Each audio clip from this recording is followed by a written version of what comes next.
Dito. May X po yan siya. May X. Ba't di ko makita yung X?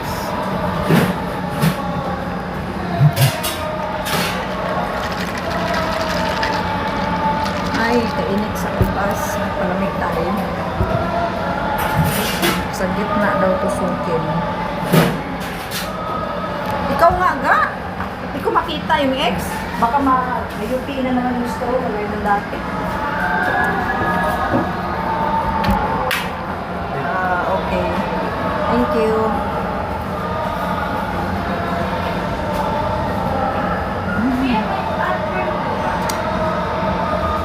Ang sarap. Matamis.